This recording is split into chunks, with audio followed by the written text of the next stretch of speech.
Assalamualaikum warahmatullahi wabarakatuh. Ini aja. Narai kabar? Bahala kah? Bentar nyontek dulu. Yang sebelah sini nih. Kawalku Bakena. Benar gak sih? Cowok-cowok Palangkaraya keren semuanya.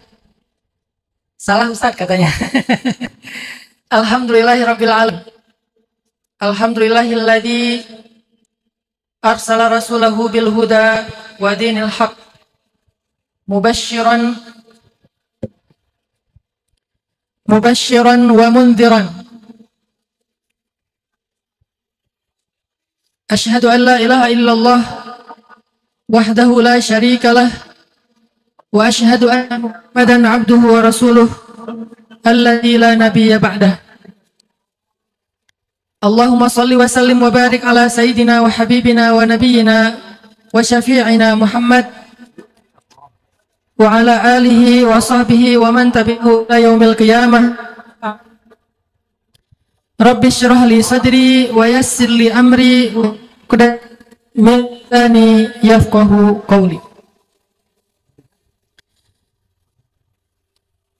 Terima kasih kesempatannya Palangkaraya, anak-anak muda yang dicintai Allah Subhanahu wa taala, para jomblo fisabilillah. Pasti tadi udah dimotivasi sama Kakak Buni ya. Para penunggu apa istilahnya? Yang menunggu dihalalin. Kalau yang di sini yang pejuang halal. Semoga Allah Subhanahu wa taala selalu memberikan rahmat dan anugerah kepada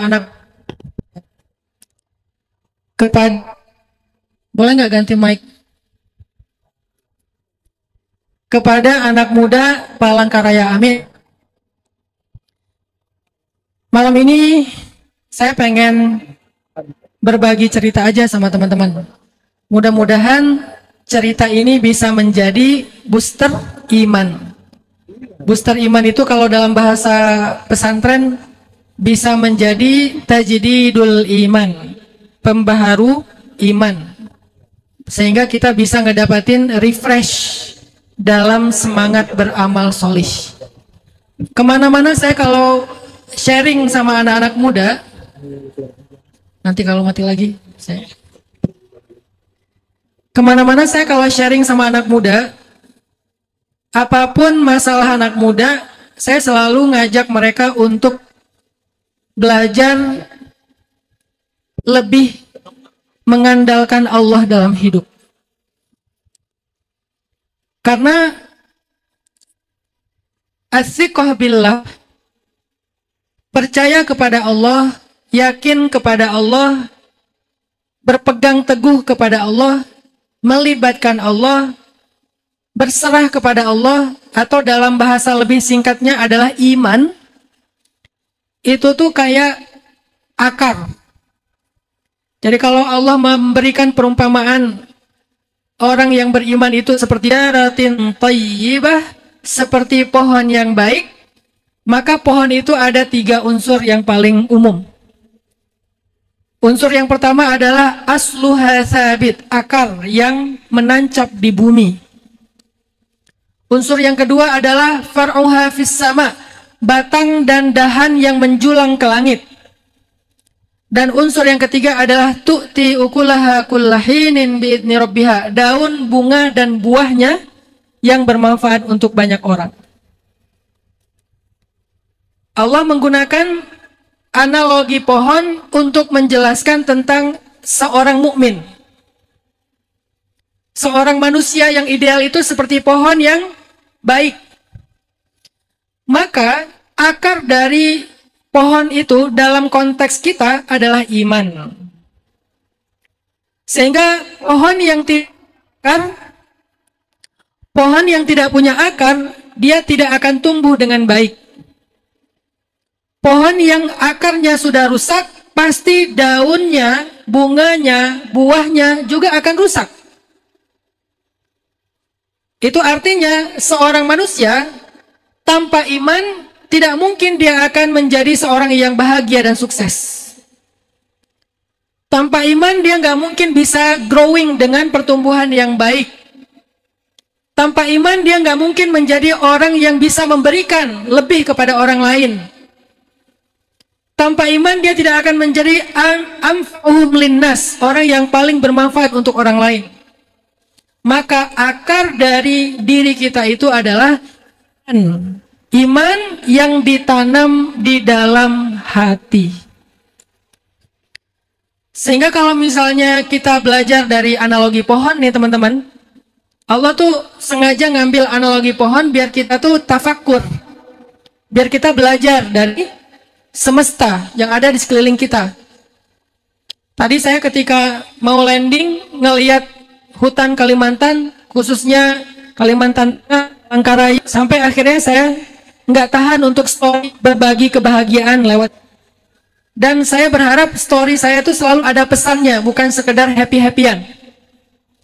Saya ingin berbagi pesan dan kebahagiaan tentang betapa anugerah alam, hutan, pohon, itu tuh anugerah yang sangat berharga. Bukan hanya untuk kita nikmati, tapi juga untuk kita tafakuri. Jadi yang namanya belajar Al-Quran itu bukan cuma baca hurufnya, tapi juga hanya itulah tafsir. Tafsir Al-Quranul Azim karya Ibnu Katsir, tafsir Al-Qurtubi, tafsir Jalalain, dan banyak lagi kitab-kitab tafsir yang lain, baik tafsir bahasa, tafsir fikih, tafsir hadis, tafsir akidah, dan seterusnya. Itulah yang kita anggap kitab tafsir yang kita baca lalu kita memahami Al-Quran. Padahal ada kitab tafsir lain yang juga bisa menjelaskan pemahaman kita terhadap Al-Quran. Salah satunya adalah belajar kitab-kitab yang menjelaskan tentang alam semesta. Saya di rumah tuh punya 2 judul buku tentang semesta ya, tentang alam. Yang pertama judulnya The Miracle Life of Plants, keajaiban kehidupan pohon atau tanaman. Dan yang kedua adalah Amazingnya Soil atau keajaiban tanah. Ada beberapa lembar saya baca tentang masalah pohon, akhirnya saya jadi ngerti. Ternyata saya jadi ngerti Al-Quran gitu, ngerti surat Ibrahim tentang analogi pohon bagi orang yang beriman. Tahu nggak teman-teman, ternyata pohon itu ketika awal tumbuh, dia tidak tumbuh ke atas. Pohon ketika awal dia tumbuh dari mulai benih atau biji, dia tidak tumbuh ke atas. Pertama kali proses pertumbuhan pohon, dia tumbuhnya ke bawah. Yang kita kenal dengan istilah akar. Mungkin kita berpikir, kenapa biji-bijian yang saya tanam tuh kok nggak tumbuh-tumbuh? Soalnya nggak kelihatan. Kayaknya mati deh. Kayaknya salah deh. Kayaknya hilang deh, dikorek-korek sama kucing deh. Kita suka salah paham karena kita pikir yang namanya tumbuh itu ke atas. Padahal dalam konsep pertumbuhan pohon, dia tidak tumbuh ke atas yang pertama, dia tumbuh dulu ke bawah, ke dalam. Sehingga ketika Allah Subhanahu wa Ta'ala menganalogikan manusia dengan pohon, menganalogikan orang yang beriman dengan pohon, yang pertama kali Allah sebutkan syarat dari menjadi pohon yang baik, asluha sabit, akarnya kuat ke dalam tanah. Allah nggak bilang dulu far'uha fis sama, batang dan dahannya tumbuh menjulang sampai ke langit, enggak. Nomor 1, asluha sabit, dia tumbuh dulu ke bawah sampai kuat. Dia tumbuh dulu ke dalam tanah sampai dia punya akar yang banyak. Itulah syarat pertama dari menjadi pohon yang baik dalam analogi surat Ibrahim. Lalu apa pesan hikmah kalau kita bawa ke dalam kehidupan kita? Ternyata akar dari pertumbuhan diri kita, pertumbuhan mental kita, pertumbuhan perasaan kita, pertumbuhan pikiran kita, bahkan pertumbuhan biologis kita, akarnya adalah iman yang tumbuh di dalam hati.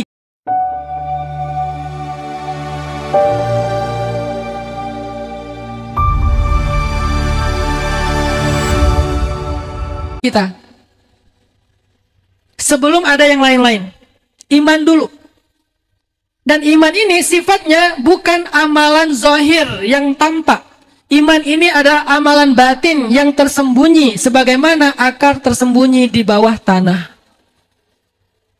Sehingga nggak bisa kita katakan seseorang beriman hanya dengan mengucapkan kalimat iman.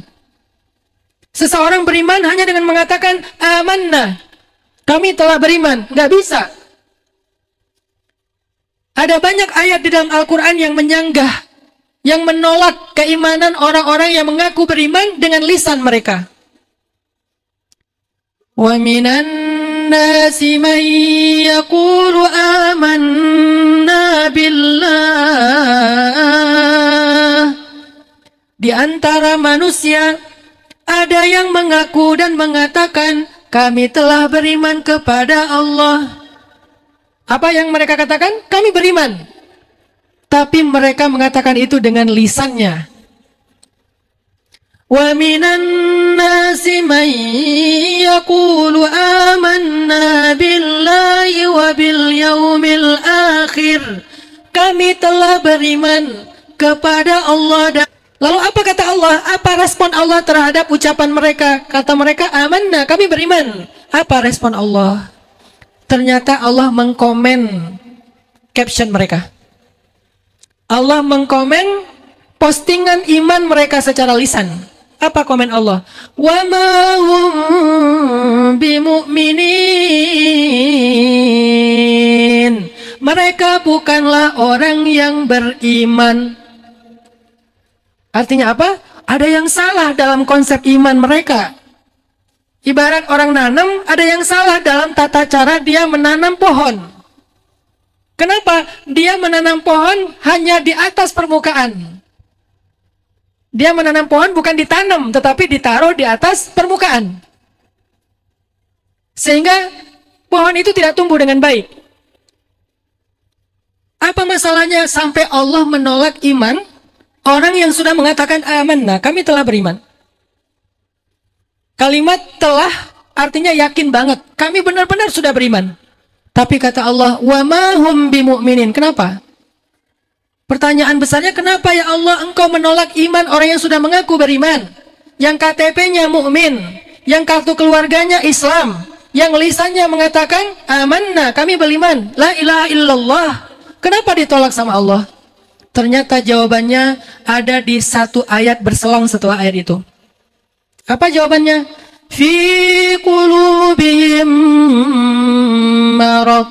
Di dalam hati mereka ada penyakit. Penyakitnya tunggal. Maradun, bukan amrod, bukan plural. Satu penyakit saja.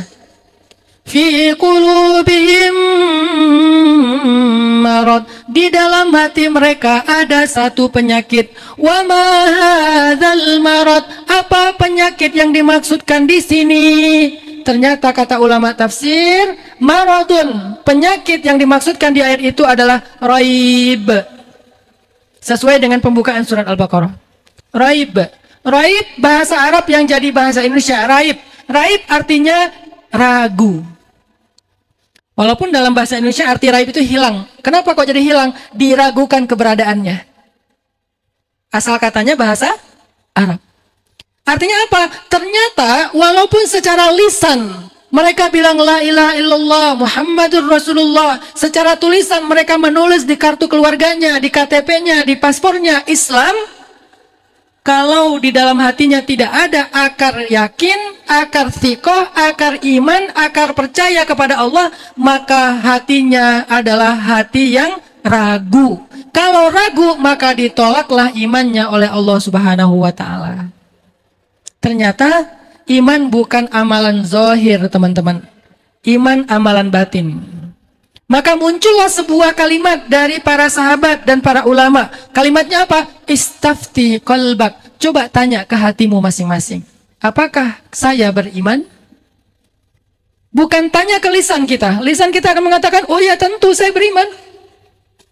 Tapi istafti qalbak, tanya kepada hatimu, kira-kira hati itu beriman enggak? Jawabannya adalah yang kita rasakan tentang Allah di dalam hati kita. Itulah jawaban kejujuran kita iman atau tidak. Kita merasakan nggak bahwa Allah itu maha pengasih?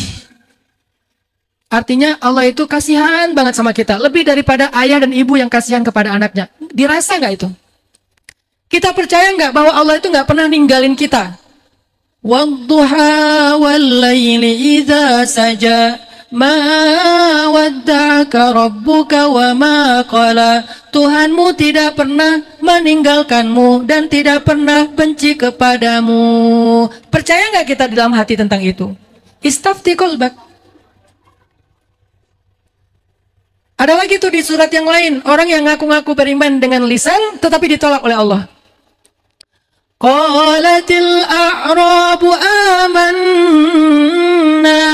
qul lam tu'minu walakin qulu aslamna walamma yadkhulil imanu fi qulubikum. Kata orang Arab Badui, kami telah beriman. Katakan kepada mereka bahwa kalian belum beriman, kalian baru menjadi orang Islam. Kenapa ya Allah kok nggak disebut sebagai orang beriman, nggak diakui imannya? Kata Allah, walamma yadkhulul iman fi qulubikum. Iman belum masuk ke dalam hati kalian. Alasannya sama, hati. Maka kemanapun saya pergi teman-teman, dalam sharing-sharing saya dengan anak muda, apapun masalah kita, masalah itu kan tentang batang, dahan, daun, bunga, buah. Aduh, ini batangnya kering. Aduh, dahannya patah. Aduh, daunnya rusak. Aduh, bunganya kecil. Aduh, buahnya asam. Aduh, buahnya busuk. Aduh, buahnya kok nggak jadi. Dan seterusnya. Segala macam keluhan di sebuah pohon, pasti awal masalahnya ada di dalam tanah, yaitu akarnya. Sekarang kita ngeluh nih. Kok saya gampang bosan ya? Kok saya ngerasa kayak hilang arah ya? Kok saya merasa nggak berguna ya? Kok saya susah banget maafin kesalahan orang ya? Kok saya masih nggak bisa ngelupain mantan ya? Kok saya masih sering buka akun fake untuk ngepoin dia udah bahagia atau belum ya? Akunnya ada 2. Official sama yang fake. Lebih sering pakai akun fake daripada official. Buat ngepoin. Kok bisa gini ya kehidupan saya? Kok saya kayak ngerasa nggak pede ya? Kok saya kayaknya nggak bisa ngelihat masa depan yang cerah ya? Sampai akhirnya keluhan yang lebih parah lagi. Mulai muncullah yang namanya keluhan mental atau mental illness. Mulai dari stres, lama-lama depresi, lama-lama pengen bunuh diri, lama-lama pengen bunuh orang. Ya, depresi pengen bunuh diri. Naik lagi levelnya jadi skizo, pengen bunuh orang, skizofrenia. Sehingga banyak banget orang yang mengidap mental illness, yang mengalami mental issue, akhirnya dia mencelakai dirinya dan orang lain. Dan itu banyak. Marah, nggak bisa terkendali, akhirnya menghancurkan, merusak, merugikan orang lain, menzalimi orang lain. Kenapa kok bisa kayak gitu? Segala keluh kesah yang kita alami dalam hidup kita, teman-teman, coba periksa dulu akar di dalam hati kita. Apa akarnya? Iman kepada Allah Subhanahu wa Ta'ala. Karena sebetulnya orang-orang sebelum kita juga mengalami masalah yang sama, tetapi mereka survive. Mereka mengalami ujian yang berat, tetapi mereka survive. Mereka sukses melewati ujian tersebut. Siapa mereka? Banyak. Mulai dari para anbiya, para solehin, para siddiqin, para syuhada. Mereka semuanya mengalami masalah yang sama dengan kita. Variannya banyak. Apa masalah kita? Jomblo. Ada. Nabi jomblo fisabilillah. Siapa beliau? Ada 2. Yang pertama Yusuf alaihissalam. Ujian beliau apa sebagai jomblo? Digoda sama cewek cantik. Kita belum digoda sama cewek cantik, baru digoda sama TikTok. Scrolling, ya. Nggak seberat Nabi Yusuf itu. Apakah Nabi Yusuf berhasil? Berhasil. Bahkan beliau mengatakan, aku lebih suka di penjara daripada berbuat dosa dengan perempuan yang bukan mahramku, yang haram. Berarti Nabi Yusuf adalah teladan para jomblo fisabilillah dalam melewati ujian kejombloan. Pertanyaannya, apa rahasia Nabi?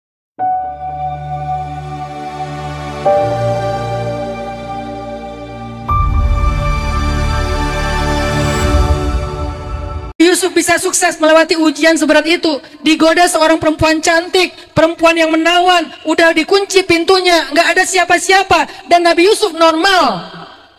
Jangan pernah berpikir Nabi Yusuf nggak normal. Wahammat bihi wahamma biha. Ayatnya gitu. Wahammat bihi wahamma biha. Artinya apa? Cewek itu tertarik kepada Yusuf. Nabi Yusuf juga punya rasa tertarik kepada dia. Normal. Jangan berpikir, nggak bisa jadi contoh Ustaz, soalnya Nabi Yusuf nggak kayak kita cowok normal. Nabi Yusuf terlalu spesial. Nabi Yusuf cowok normal, tetapi imannya yang spesial. Kita cowok normal, imannya yang bermasalah. Sama-sama normal, yang membedakan yang satu punya benteng iman, yang satu tidak punya benteng iman. Ternyata rahasia Nabi Yusuf selamat dari ujian kejombloan, diuji dengan perempuan cantik adalah tiba-tiba melihat kebesaran Allah.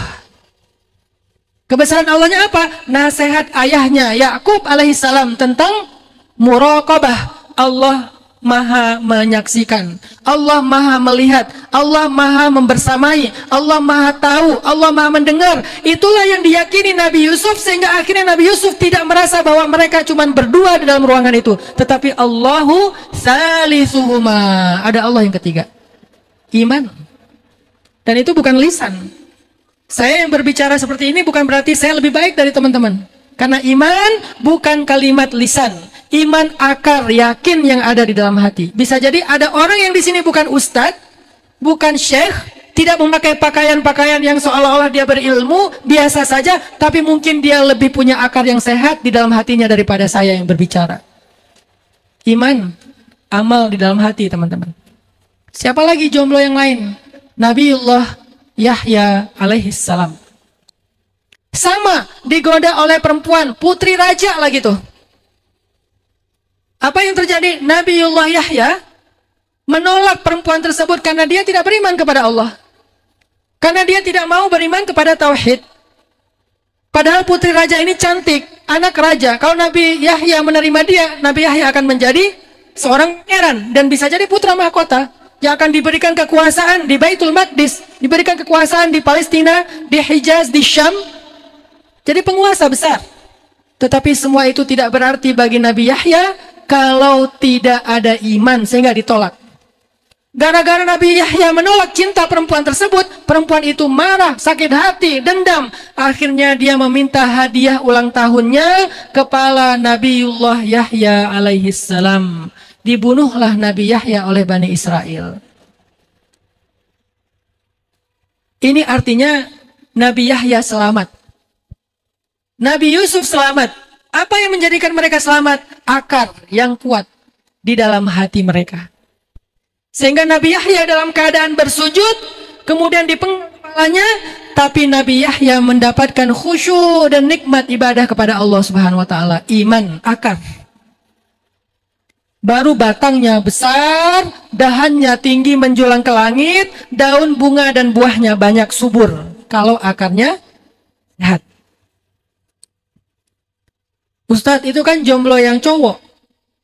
Kalau jomblo yang cewek ada nggak Ustadz contohnya? Ada.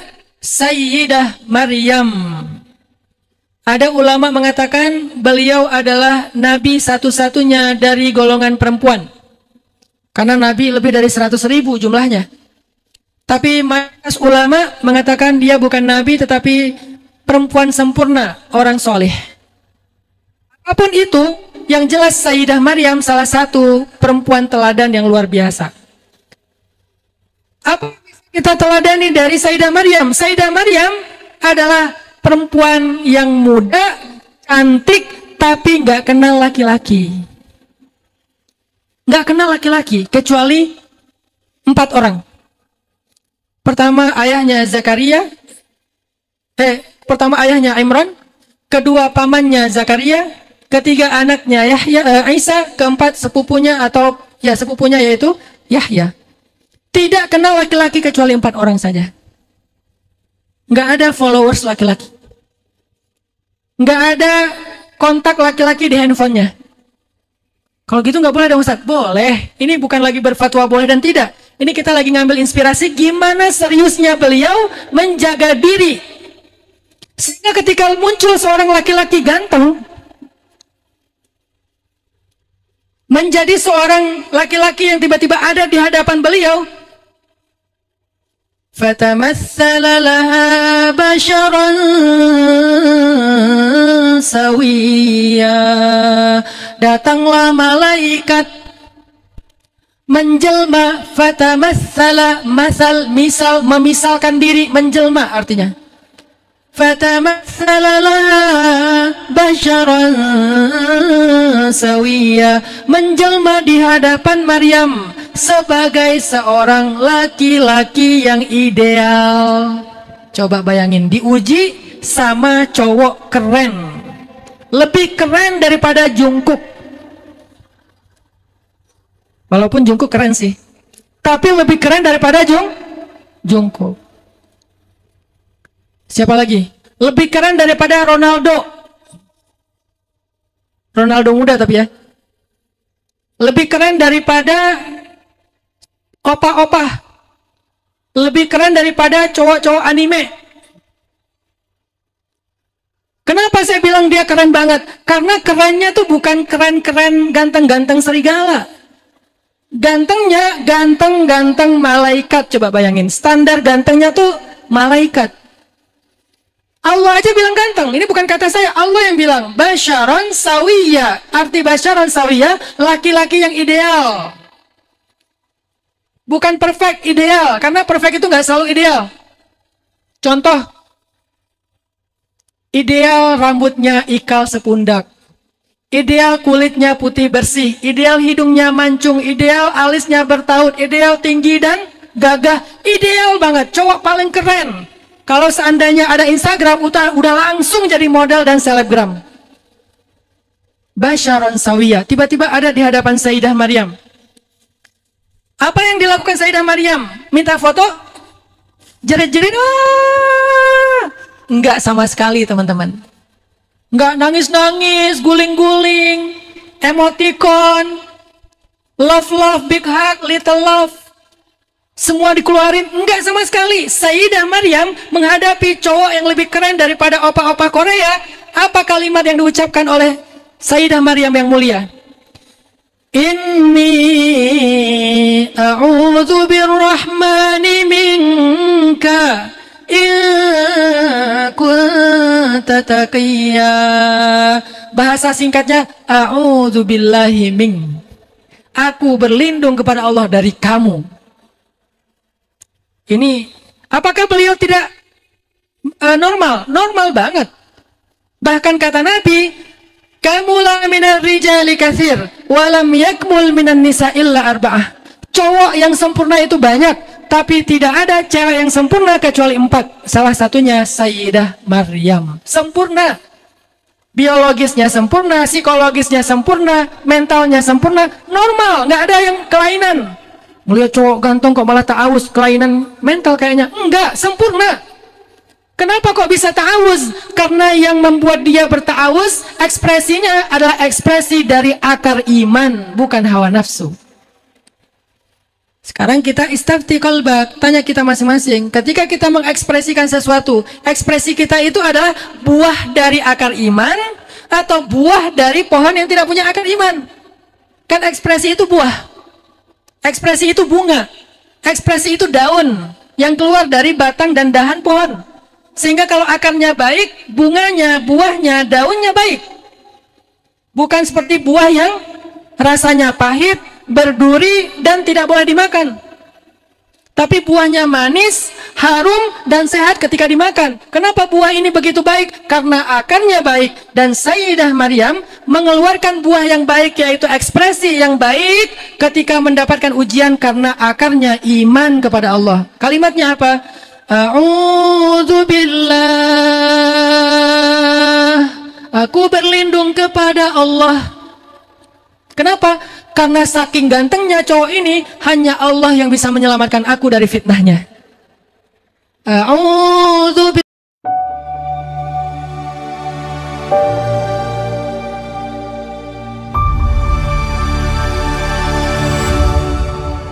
rahmani minka in kunta taqiyya. Langsung bertauz. Malaikat Jibril malu sama Sayyidah Maryam, tapi ada perintah. Kata malaikat Jibril, wahai Maryam, aku adalah utusan dari Rabbmu. Aku bukan laki-laki yang seperti yang kau bayangkan. Aku malaikat. Aku bawa berita gembira kepadamu. Engkau akan punya anak, wahai Maryam. Apa respon Sayyidah Maryam ketika tahu akan punya anak, akan hamil? Bagaimana saya akan memiliki anak? Walam yamsasni basyarun walam aku baghiyya. Lam itu artinya nggak pernah sama sekali. Kalau la, tidak. Tapi kadang-kadang pernah. Sekarang tidak nih. Kalau lama, belum. Mungkin besok iya. Kalau la, sekarang enggak. Mungkin kemarin iya. Kalau lama, belum. Mungkin besok ya. Tapi kalau sukun, udah dimatiin tuh, nggak ada lagi harapan. Artinya tidak pernah dan tidak akan pernah. Benar-benar udah final. Walam yamsasni bashar. Aku tidak pernah dan tidak akan pernah disentuh oleh seorang laki-laki. Disentuh aja enggak? Coba bayangin. Kalau sekarang mungkin beberapa teman-teman ngelihat ya, Ustaz Hanan kalau foto kenapa nggak mau foto sama cewek? Bukan saya sok suci.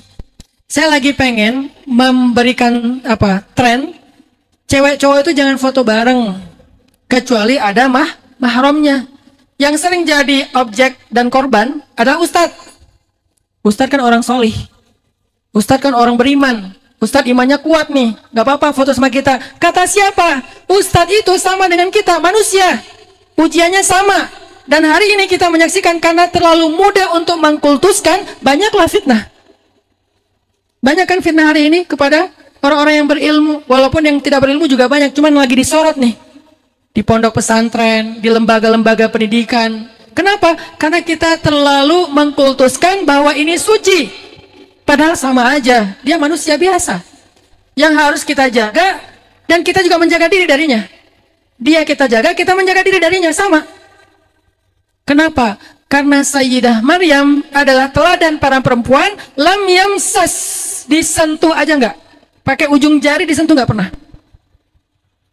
Kalau gitu enggak boleh salaman Ustaz. Saya mengambil pendapat salaman laki-laki dan perempuan tidak dibolehkan kecuali mahram. Itu pendapat pribadi saya. Tapi saya menghargai kalau ada yang berpendapat boleh kalau tidak melibatkan hawa nafsu. Tapi saya pribadi mengambil pendapat tidak boleh.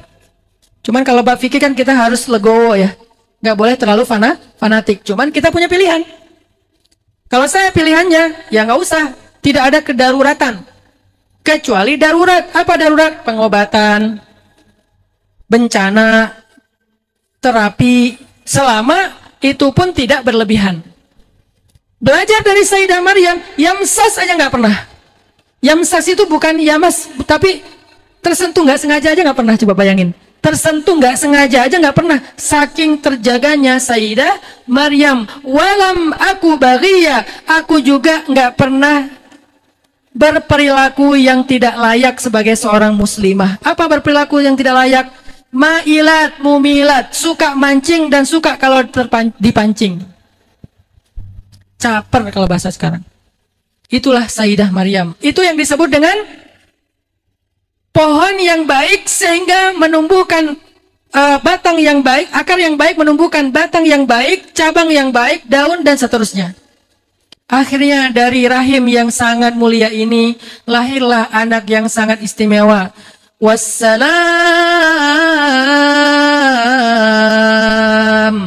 Wassalamu alayya yawma wulida wa yawma yamutu wa yawma yub'atsu hayya. Siapa dia? Dzalika Isa bin Maryam. Nabi Isa putranya Sayyidah Maryam. Gara-gara apa kok bisa muncul buah yang sangat istimewa yang bernama Isa? Karena akarnya istimewa yang bernama Maryam. Dan akar itu adalah imannya Sayyidah Maryam, imannya Nabiullah Yahya, imannya Nabiullah Yusuf kepada Allah Subhanahu wa taala. Makanya apapun kesah kita teman-teman, jawaban yang pertama adalah coba periksa dulu akar kita, iman kepada Allah, hubungan kita dengan Allah kayak gimana. Apapun masalah kita, periksa dulu hubungan kita dengan Allah. Kenapa? Karena kata Nabi, man aslaha ma bainahu wa bainallah, aslahallah ma bainahu wa bainan nas. Wa man aslaha sariratahu, aslahallahu alaniyatahu. Siapa yang memperbaiki hubungan dia dengan Allah, Allah perbaiki hubungan dia dengan manusia. Siapa yang memperbaiki urusan yang tersembunyi, hatinya, imannya, Allah akan memperbaiki urusan yang tampak, hidupnya. Artinya apa? Kalau kita punya masalah, jangan masalah itu dulu yang kita coba pahami, koreksi, cari tahu apa dan seterusnya. Coba periksa dulu hubungan kita dengan Allah, periksa dulu urusan bunyi yang tersembunyi di dalam hati kita.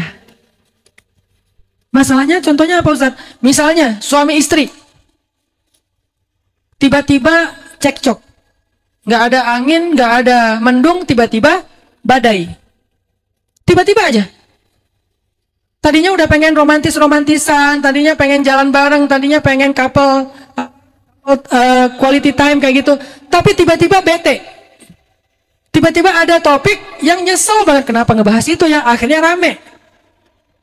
Tiba-tiba ngambek. Tiba-tiba diam. Tiba-tiba WA-nya nggak dibaca-baca. Tetap contreng abu. Tiba-tiba tidur pisah kamar. Kalau itu terjadi dalam hubungan kita dengan manusia, dengan mertua, dengan orang tua, dengan anak, dengan pasangan, dengan sahabat, dengan siapapun, yang pertama harus kita periksa adalah hubungan kita dengan Allah gimana selama ini. Kok bisa gitu Ustaz? Saya sering kasih analogi itu, hubungan suami istri itu kayak sebuah segitiga, yang di atas itu ada Allah, kemudian yang sisi sebelah sini ada suami, yang di sisi sebelah sini ada istri. Coba kita bayangkan, imajinasikan segitiga, Allah, suami, istri. Jarak antara suami dan istri ini akan dekat dengan cara mereka naik ke atas. Karena segitiga kan? Ketika mereka naik ke atas, mereka semakin dekat. Ketika mereka menjauh dari atas ke bawah, mereka semakin jauh. Itulah analogi hubungan kita dengan manusia. Kalau kita ingin dengan seseorang itu lebih dekat, lebih hangat, lebih baik, lebih tersambung silaturahmi, caranya naiklah ke atas. Terutama suami istri. Naiklah ke atas. Semakin kita dekat ke Allah, ke atas, semakin hubungan di antara kita menjadi lebih dekat. Dan semakin kita menjauh dari Allah, turun ke bawah, semakin hubungan di antara kita juga akan semakin jauh. Gak bisa mendekat dengan cara kayak gini. Mereka mendekatnya dengan cara, karena jarak mereka tetap jauh tuh. Cara mendekatnya naik ke atas. Makin ke atas, semakin dekat. Semakin ke atas, semakin dekat. Sehingga kalau kita punya masalah, keluh kesah apapun, istafti qalbak aslih ma bainaka wa bainallah. Coba lihat dulu yang di dalam hati kita tentang iman. Coba perbaiki dulu hubungan kita dengan Allah. Apapun teman-teman masalah kita. Dulu para ulama itu teman-teman, para salafus sholih kita terdahulu, kalau ada masalah dalam hidup mereka, masalah sepele aja. Contoh, tiba-tiba atap rumah bocor. Ada kerusakan di rumah. Tiba-tiba kendaraan mereka, tunggangan mereka, atau hewan mereka sakit. Kalau sekarang kendaraan kita rusak misalnya. Kalau dulu sakit, tiba-tiba kudanya sakit, ontanya sakit, keledainya sakit. Tiba-tiba anaknya nggak mau mendengar nasihat orang tua. Tiba-tiba istrinya ngambek. Tiba-tiba ada hewan melata di rumahnya. Tiba-tiba ada masalah di pasarnya, di perdagangannya. Tiba-tiba panennya, tanamannya di sawah rusak, gagal panen. Apapun masalah sekecil apapun yang mereka alami dalam hidup, ternyata mereka biasa untuk memeriksa dulu hubungan mereka dengan Allah. Bukan masalahnya yang diperiksa. Atap bocor, kayaknya ada masalah dalam zikir saya.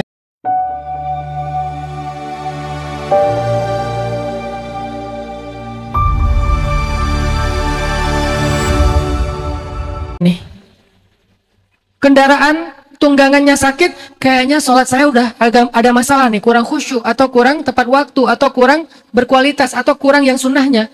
Selalu memeriksa hubungan dengan Allah dulu sebelum mereka memeriksa masalah itu sendiri. Baik secara pribadi maupun secara keluarga, secara masyarakat, bahkan negara. Kalau ada masalah, mereka pasti memeriksa dulu hubungan mereka dengan Allah. Ini kebiasaan para solihin sebelum kita, teman-teman. Apapun masalahnya, nggak ada masalah dalam hidup kita kecuali karena kita bermasalah dengan pemilik hidup kita, yaitu Allah Subhanahu wa Ta'ala. Coba periksa dulu, apakah kita banyak dosa, apakah kita zikirnya kurang dari biasanya, tilawahnya udah mulai berkurang targetnya, sholatnya mulai ditunda-tunda, kalaupun sholat tapi nggak khusyuk, kalaupun khusyuk tapi cuma yang wajib, udah jarang ke masjid, dan tilawah Al-Quran sudah berkurang.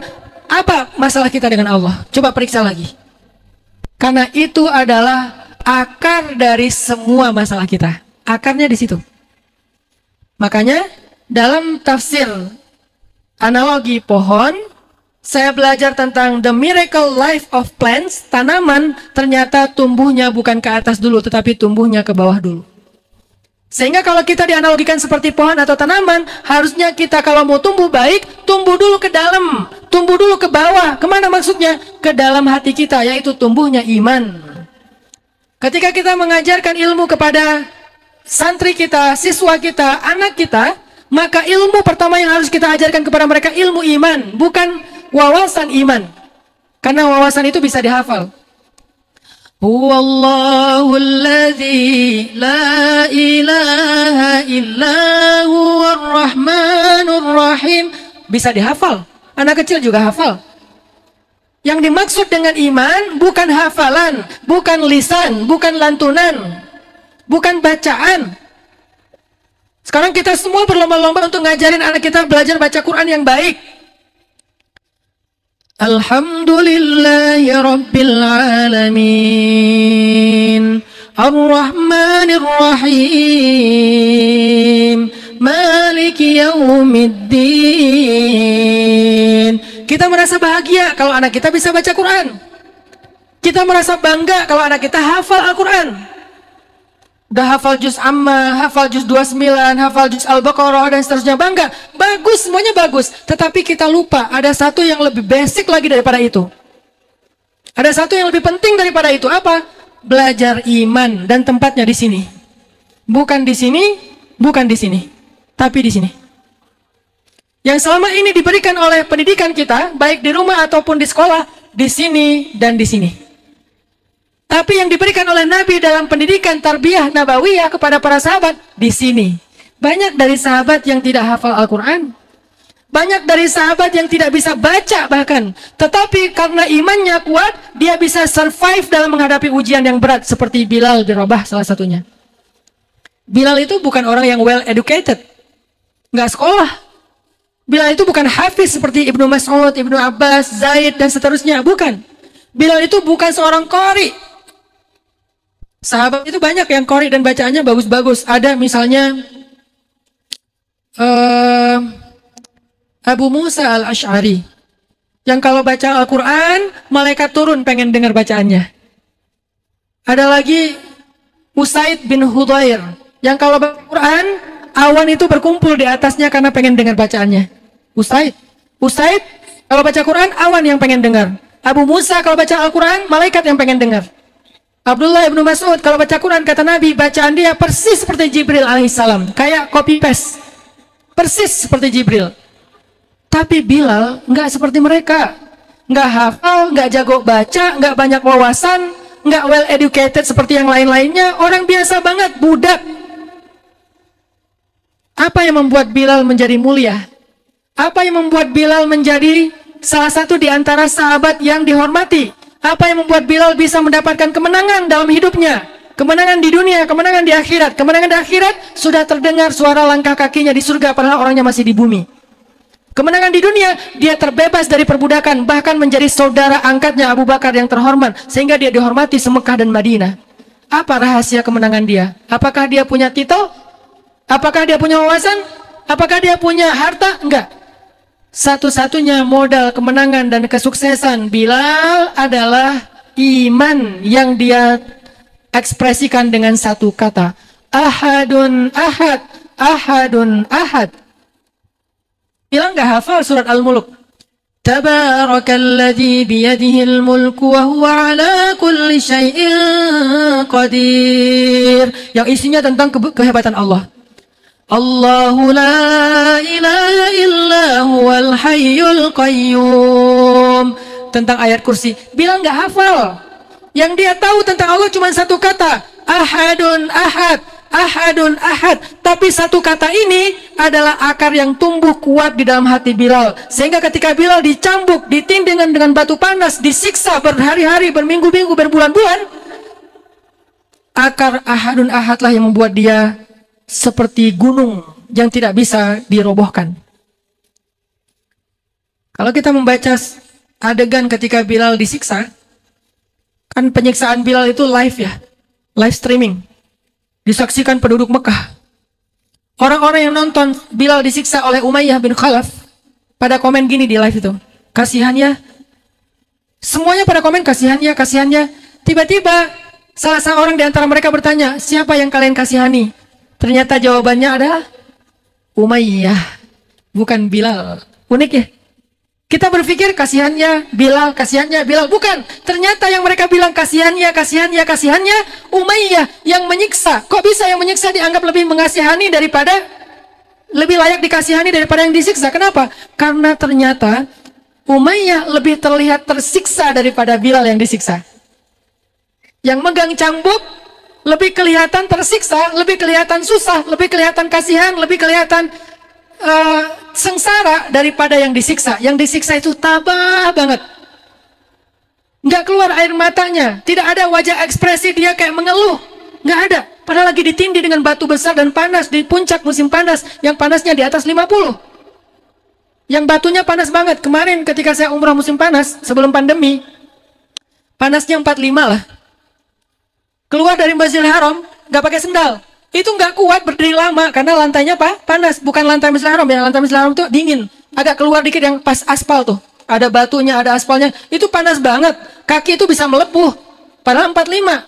Sementara Bilal, panasnya lebih panas daripada yang pernah ada. Dan itu dengan batu. Kan sekarang ada tuh metodologi masak pakai batu yang memang dibakar kan. Sehingga panasnya itu lebih lama. Bilal lagi disiksa dengan batu panas, berat. Tapi ekspresinya seperti orang yang sedang dikipas. Happy, semangat. Kalimat yang tertuang dalam lisannya.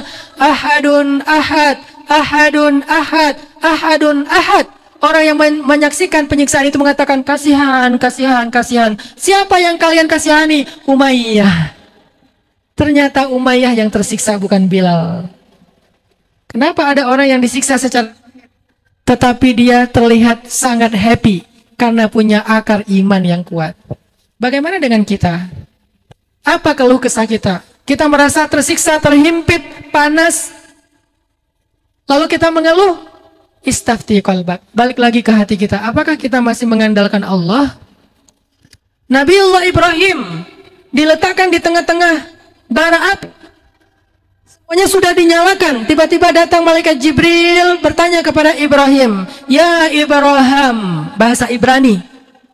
Yang kemudian dalam salah satu bacaan qiraat Al-Quran juga bisa dibaca selain Ibrahim, Ibrahim. Ya Ibrahim, hal laka hajah? Sal, apakah kamu punya masalah? Minta sama saya. Apa jawaban Nabiullah Ibrahim yang mulia? Amma ilaika falah. Kepada engkau wahai Jibril, saya nggak butuh apa-apa. Hasbi Allah wa ni'mal wakil. Bagi saya cukup Allah sebaik-baik pelindung. Engkau Jibril, saya nggak butuh apa-apa. Saya cukup Allah aja. Dan itu benar diucapkan dengan hati. Benar-benar merasa cukup. Kalau kita mengatakan hasbi Allah, tapi hati kita masih merasa kurang, masih butuh sama manusia, butuh sama makhluk, butuh sama sebab, butuh sama cara. Sehingga kita mengatakan tapi jikalau dengan syarat dan seterusnya, maka hasbi Allah kita adalah hasbi Allah lisan, bukan hasbi Allah hati.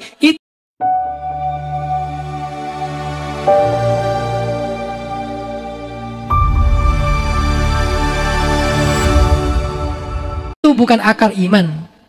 Sekarang kalau kita bilang hasbiyallah wa ni'mal wakil, tanya balik ke diri kita, benar nggak? Benar nggak Allah cukup? Kalau benar Allah cukup, falimal ya's, kenapa berputus asa? Kalau benar Allah cukup, falimal hazan, kenapa masih khawatir? Kenapa masih sedih? Kenapa nggak tenang? Katanya Allah cukup. Makanya kita perlu belajar akidah, belajar tauhid, dan bukan belajar wawasan, belajar di hati.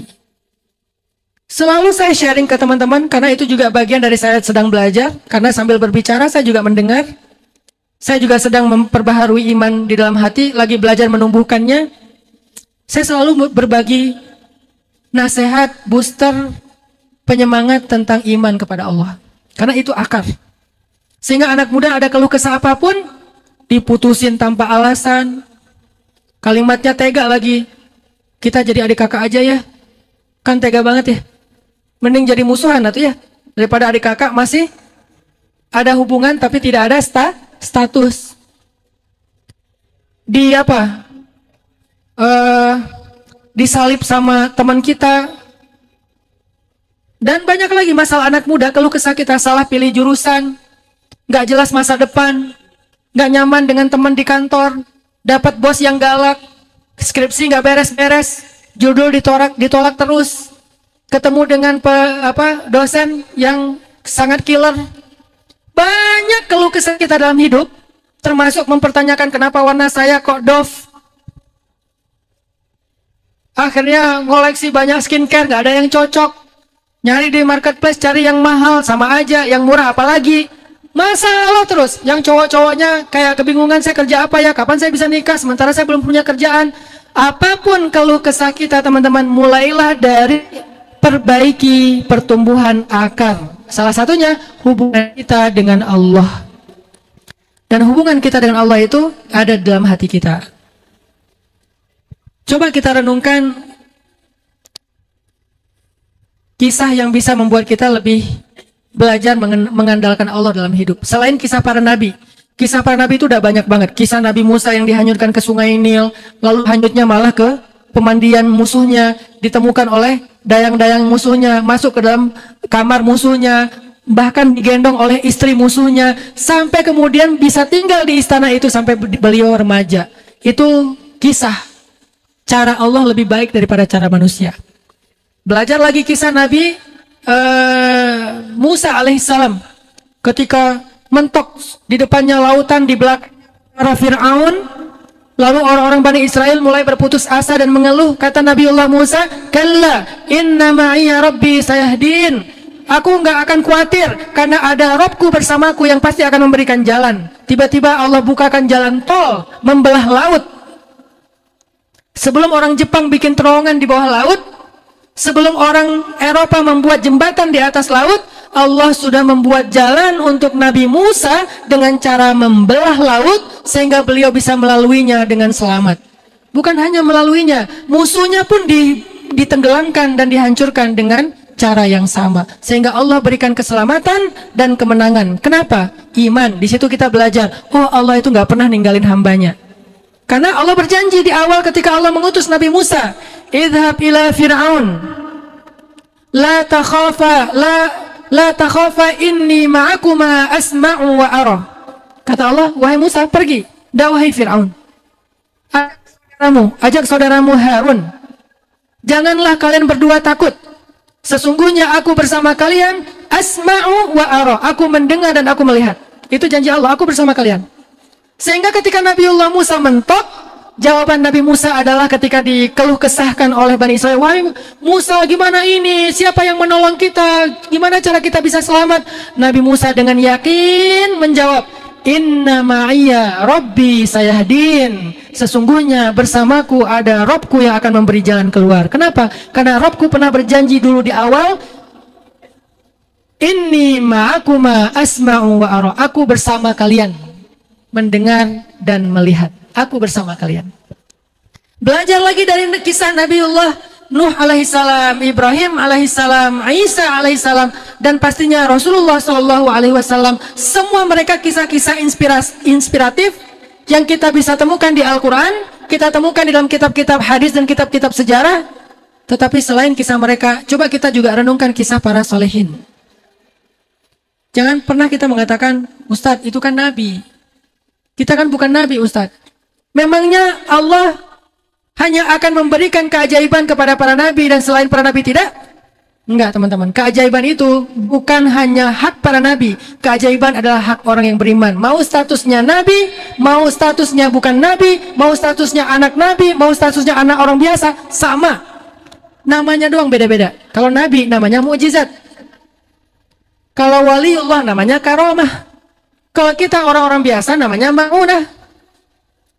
Tapi sama-sama dapat keajaiban. Keajaiban Nabi Musa dibelah laut, dia dapat jalan keluar.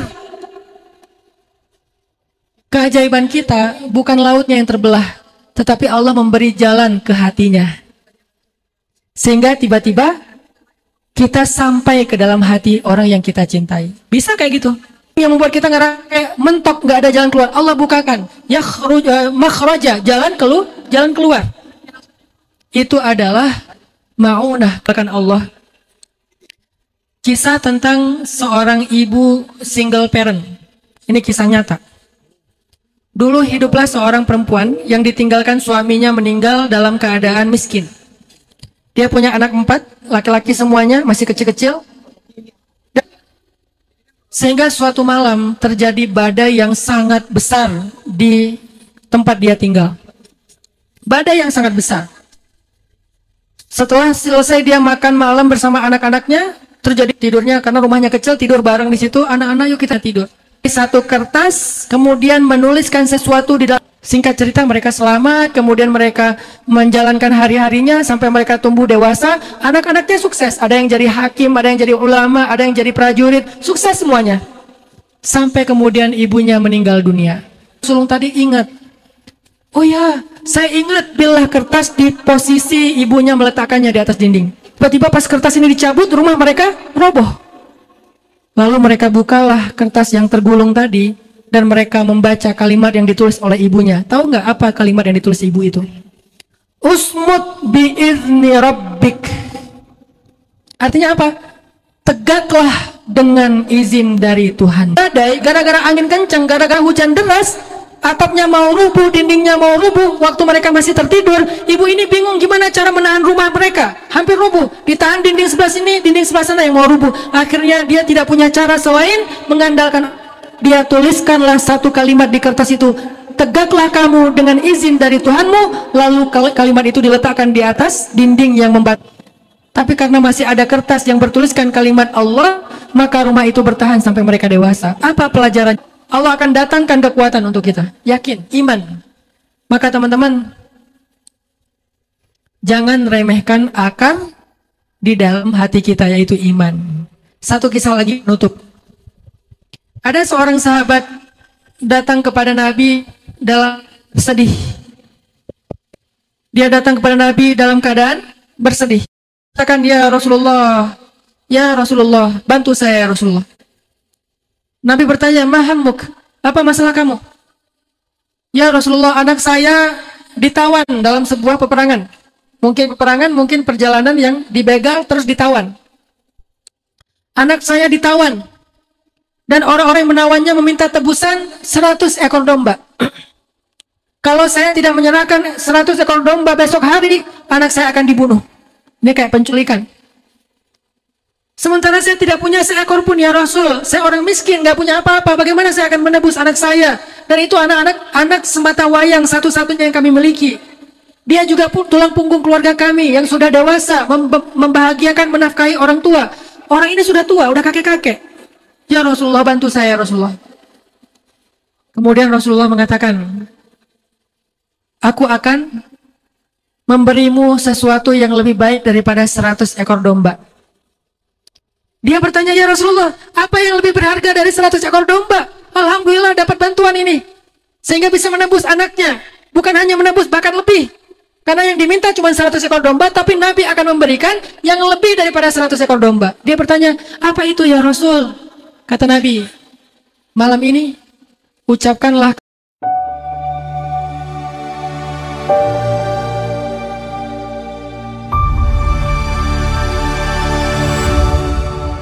kalimat sebanyak-banyaknya, la haula wala quwata illa billah. Sesungguhnya kalimat la haula wala quwata illa billah, harta berharga yang Allah simpan di bawah arasy, dan dia lebih mahal daripada 100 ekor domba. Kan dalam sebuah hadis dikatakan la haula wala quwata illa billah adalah harta terpendam yang disimpan di bawah arasy. Jadi di surga itu pasirnya aja, satu butir pasir surga lebih mahal daripada bumi dan seisinya. Tahukah kita berapa harga bumi dan seisinya? Di dalam bumi itu ada batu bara, ada nikel, ada emas, ada intan, ada permata, ada satu, saya lupa istilahnya, satu batu, satu mineral yang terkandung di dalam bumi, yang harganya 1 gramnya itu 3 triliun. 1 gram, 3 triliun. Emas paling 1 kilo sekitar 900 juta. 1 gramnya berarti sekitar sekian. Ini 1 gramnya 3 triliun. Dan di dalam bumi mungkin mengandung tak berapa ton, tapi sulit sekali untuk mendapatkannya. Harus dengan teknologi tertentu. Itu bumi. Kandungannya semahal itu. 1 butir pasir di surga lebih mahal daripada bumi dan seisinya. Tapi surga ternyata punya harta yang sangat berharga yang disimpan di bawah arasy. Kebayang nggak berharganya gimana? Pasir yang berserakan aja lebih mahal daripada bumi. Ini harta yang sangat berharga di surga dan disimpan di bawah arasy. La haula wala quwata illa billah adalah harta yang disimpan di bawah arasy. Jadi siapapun yang pengen jadi konglomerat, orang tajir terkaya di dunia, sering-seringlah berzikir la haula wala quwata illa billah. Ini kata Nabi. Mendengar Nabi memberikan solusi dengan kalimat la haula wala quwata illa billah, sahabat ini menerima dengan ridho. Inilah bedanya sahabat dengan kita. Kita kalau dinasihati kayak gitu, iya sih, insya Allah saya amalkan ya Rasul, nggak akan saya tinggalkan pastinya. Cuman dombanya dapat dari mana? Kalimat inilah yang menghilangkan keajaiban dalam hidup kita, karena kita selalu merasa kurang. Kita bilang Allah cukup, tapi kita merasa kurang. Sedangkan sahabat ini menerima la haula dengan iman, ridho. Alhamdulillah ya Rasulullah, baik-baik, saya akan amalkan itu malam ini. Saya percaya ini lebih berharga daripada 100 ekor domba. Pulang dia dengan semangat, seolah-olah dia membawa 1000 ekor domba. Semangat banget pulangnya. Sambil jalan pulang, la haula wala quwata illa billah. Sambil jalan pulang, dia berzikir, la haula. Sampai di rumah, dia bilang ke istrinya, wah istriku, aku sudah dapat yang lebih baik daripada 100 ekor domba. Istrinya nanya, apa itu ya wahai suamiku? Dapat apa dari Rasulullah? Kata Rasulullah, ucapkanlah la haula, karena itu lebih baik daripada 100 ekor domba. Istrinya solehah, beriman. Masya Allah, benar begitu, benar. Baik, kita amalkan sekarang juga, mari kita berzikir. Akhirnya mereka berdua berzikir sepanjang malam, la haula wala quwata illa billah. Menjelang subuh, tengah malam, tiba-tiba ada yang ngetuk pintu. Tok tok tok, assalamualaikum. Waalaikumsalam. Suaranya mirip dengan suara anak mereka. Pas dibukain pintu, ternyata anaknya berdiri di depan pintu. Langsung dipeluk anakku dan kemudian ditanyakan, bagaimana kamu bisa selamat? Anaknya bercerita, wahai ayah, wahai ibu, aku diikat di sebuah tiang, dikawal oleh orang-orang yang menculik aku, merampas hartaku. Mereka ingin membunuhku kalau ayah dan ibu tidak memberikan tebusan 100 ekor domba besok. Tapi tiba-tiba tadi malam datang satu orang laki-laki. Wajahnya bercahaya, jubahnya bercahaya. Dia langsung datang ke belakangku, membukakan ikatanku. Kemudian dalam keadaan musuh-musuhku semuanya tertidur pulas. Tidak ada yang tahu satupun, tidak ada yang terjaga satupun. Mereka semuanya tidur. Laki-laki itu membebaskanku dan kemudian menyuruhku pulang ke rumah. Sambil aku melepaskan diri, ingin kabur, ingin pulang ke rumah, aku melihat ada 100 ekor domba yang dimiliki oleh musuh-musuh itu. Maka aku menggiring domba-domba itu, kemudian aku bawa pulang ke rumah. Lihatlah ayah di kandang, kita sudah punya 100 ekor domba. Ternyata ketika ayah dan ibunya beriman kepada Allah dengan berzikir yang didapat dari Rasulullah, la haula wala quwata illa billah, Allah memberikan pertolongan kepada anaknya. Tiba-tiba Allah utus malaikat untuk menolongnya, dan bukan hanya anaknya yang selamat, dia pulang membawa 100 ekor domba. Kebayang nggak? 1 ekor domba aja kan berisik ya, apalagi 100. Tapi Allah telah memsum bukmun umyun, musuh-musuhnya, sehingga mereka tidak mendengar berisiknya domba yang digiring oleh laki-laki ini. Mereka tidur pulas. Maka selamatlah dia dengan la haula wala quwata illa billah. Teman-teman yang dirahmati Allah SWT, cerita-cerita ini semuanya adalah kisah-kisah nyata dialami oleh orang yang beriman. Kalau kita melihat ini dengan logika, maka kita nggak akan pernah melihat kecuali yang logis. Tapi kalau kita melihat ini dengan keajaiban iman, barulah kita akan menyaksikan keajaiban dalam kehidupan kita. Masih banyak kisah-kisah yang sahih, baik dari hadis maupun dari ulama, yang mungkin insya Allah, kalau Allah beri kesempatan, kita ketemu lagi di lain kesempatan, di lain waktu, sehingga kita akan berbagi semangat lagi tentang akar di dalam hati kita, tentang iman, sehingga apapun masalah kita, insya Allah, kita akan menjadi pohon yang berdiri tegak, yang tidak akan tumbang dengan angin dan badai, lalu bukan hanya berdiri tegak, tetapi juga menumbuhkan daun yang lebat, bunga yang indah, dan buah yang ranum, insya Allah. Syaratnya satu saja, tumbuh dulu ke bawah.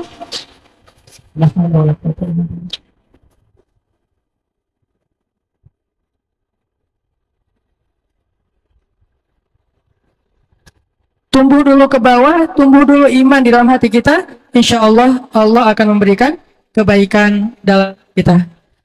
Nanti sambil pulang banyak-banyak zikir ya. Dan hati-hati, pulanglah jangan sendiri-sendiri. Mudah-mudahan kita diberikan keselamatan dan kebaikan sampai ke tempat tinggal kita masing-masing. Assalamualaikum warahmatullahi wabarakatuh.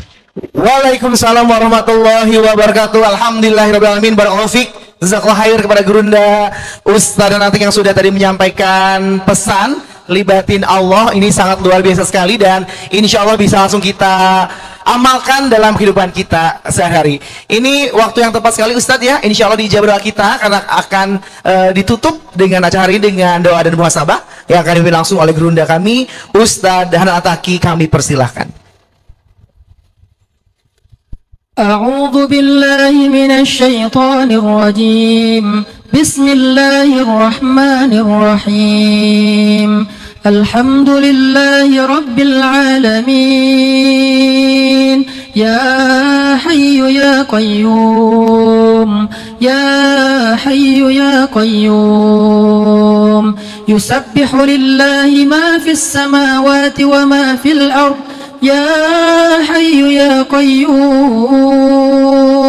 يا رؤوف يا رحيم يا رب العالمين إليك أسلمنا وبك آمنا وعليك توكلنا وإليك أنبنا وبك خاصمنا نعوذ بعزتك أن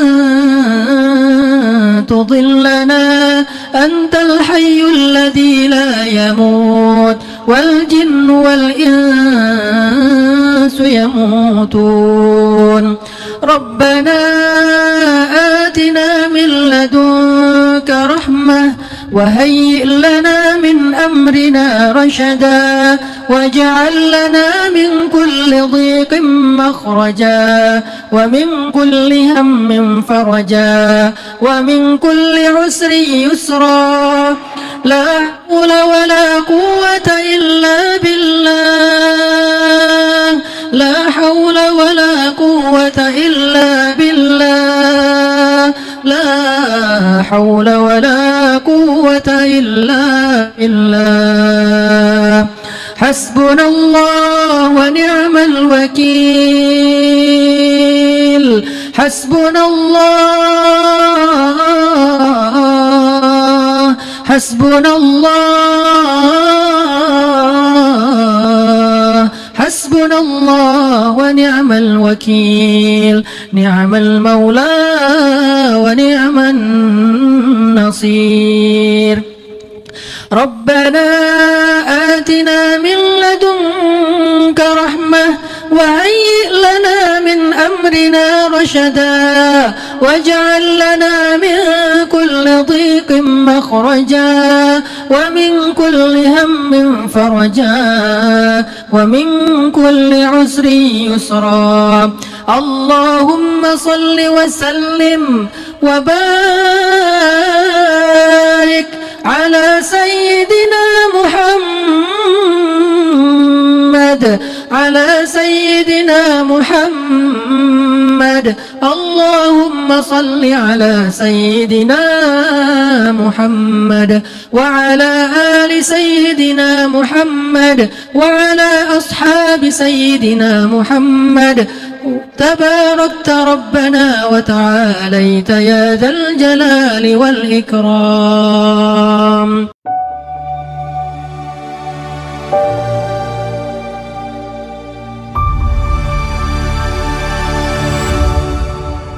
Ceramah kali ini menekankan pentingnya iman sebagai fondasi utama dalam kehidupan seorang mukmin.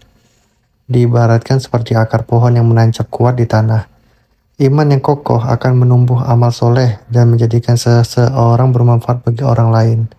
Sementara keraguan dalam hati melemahkan iman dan membuatnya tidak diakui oleh Allah.